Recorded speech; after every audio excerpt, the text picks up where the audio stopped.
Hola, no te quiero hacer perder mucho el tiempo, así que voy directa al grano. Si quieres escuchar el audiolibro completo, echa un vistazo al enlace en la descripción. Podrás disfrutar de una prueba totalmente gratuita que te dará acceso a un amplio catálogo de audiolibros. Pero espera, que hay más. Por si todavía tienes dudas, a continuación te dejo con un pequeño fragmento del audiolibro. Disfrútalo. Y carros en la última gran batalla del faraón. La batalla de Kadesh, primera de la historia que tenemos documentada de manera detallada, tuvo lugar en el valle del río Orontes, cerca de la ciudad que da nombre al enfrentamiento, actual Kinza, Siria, en el año 1274 a.C., en el período del Imperio Nuevo Egipcio, alrededor de 1550-1070 a.C., gobernado por aquel entonces por Ramsés II. Esta batalla es considerada la última gran batalla de la Edad del Bronce y uno de los encontronazos más famosos de este periodo, por el gran número de carros que participaron en ella. No nos referimos, por supuesto, a los más recientes carros de combate, sino a carros de madera de 2 ruedas tirados por caballos. Su Majestad Ramsés II llevó su caballo al galope y cargaron las tropas del enemigo hitita, y descubrieron 2500 carros atacándole, todo el rápido ejército enemigo. Inscripción egipcia de Tebas, siglo XIII a.C. Antecedentes. Egipto, el regalo del Nilo, como lo definió el historiador griego Heródoto, fue un floreciente reino que había conseguido desarrollarse desde tiempos milenarios en torno al valle de un gran río, el río Nilo. Esta civilización consiguió desarrollarse sin ser demasiado perturbada por sus pueblos vecinos, gracias a lo inhóspito de los desiertos circundantes y al esplendor civilizatorio alcanzado por sus gobernantes. Como hemos adelantado, el reinado de Ramsés II, 19ª dinastía, fue uno de los más famosos del periodo conocido como Imperio Nuevo. Pero es que este faraón es uno de los más conocidos de toda la historia egipcia, pues entre otras cosas fue un auténtico rey guerrero, que combatió con los pueblos que amenazaban sus dominios: hititas, moabitas, edomitas, los territorios del Negev y los libios. De entre todos estos, el pueblo hitita, un imperio en expansión que deseaba ampliar sus dominios a costa de otras pujantes civilizaciones, era el enemigo acérrimo de Egipto. Los dominios hititas hacían frontera con los egipcios por el norte, donde actualmente se encuentra la frontera entre el Líbano y Siria. La tensión bélica de aquel entonces era muy similar a la que existe actualmente en aquellos territorios, y es que esta zona ha sido desde antiguo un terreno estratégico importante. Por estas cálidas tierras tan codiciadas transitaban numerosos comerciantes entre el Mediterráneo y Asia, además de ser un terreno muy rico en cuanto a agricultura y recursos se refiere. Destacaba en esta zona la ciudad de Kadesh, situada en la frontera entre ambos reinos, y desde donde se controlaban las principales vías de comercio del lugar. Por ello, este importante enclave fue objeto de grandes conflictos, siendo conquistada una y otra vez, pasando de manos egipcias al poder hitita y a la inversa. En Egipto, Ramsés II comenzó su reinado emprendiendo toda una campaña cultural e ideológica cuya imagen principal era su persona. Quería mostrarse ante sus súbditos y ante las potencias extranjeras como un gran guerrero, que no tenía miedo a nada ni a nadie.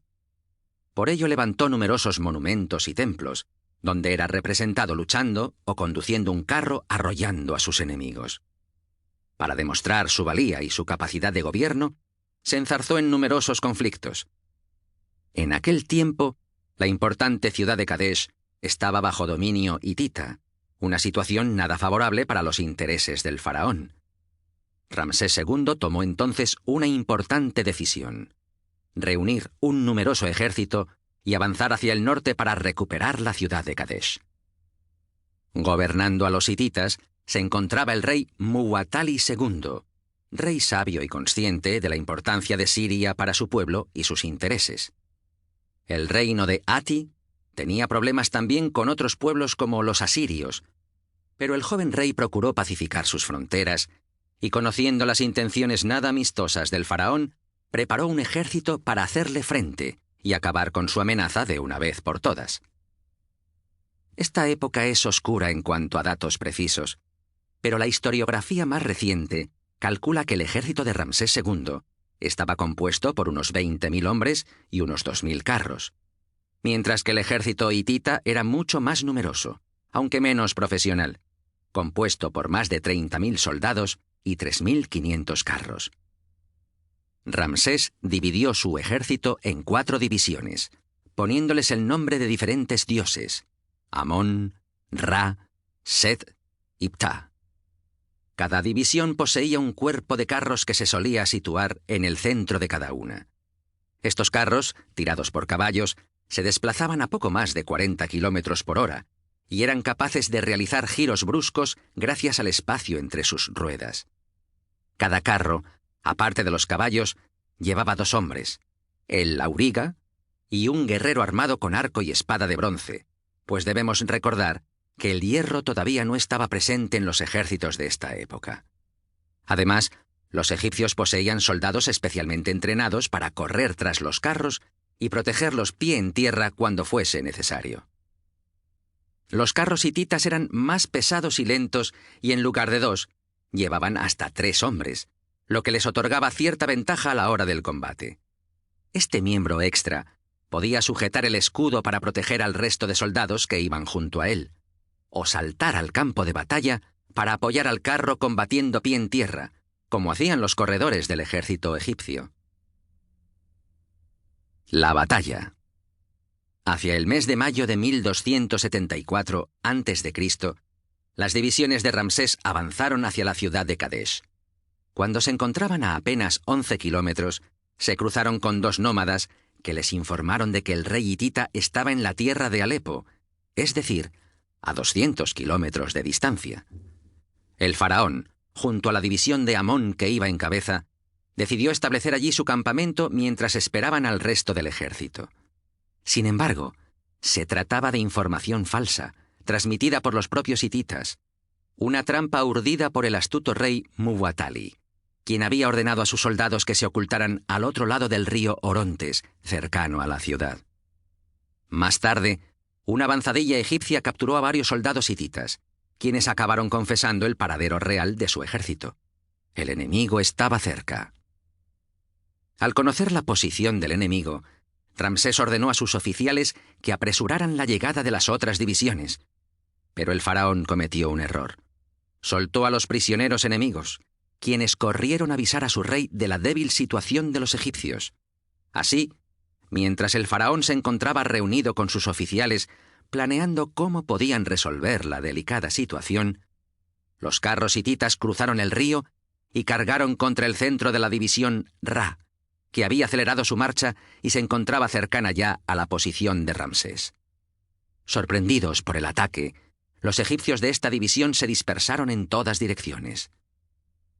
Entonces, los carros hititas giraron hacia el norte, persiguiendo a los carros de la división Ra, que huyeron en aquella dirección para llegar al campamento de Amón, donde se encontraba el faraón. La situación sorprendió a los egipcios acampados, al ver a parte de los carros de Ra viniendo hacia ellos, seguidos de cerca por los carros hititas, que cargaron contra su posición.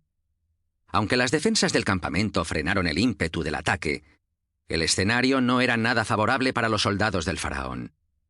En el épico relato egipcio de la batalla, quizá para añadirle un tono todavía más dramático, Ramsés se describió a sí mismo como abandonado y rodeado de enemigos. Ningún oficial estaba conmigo, ningún auriga, ningún soldado del ejército, ningún escudero.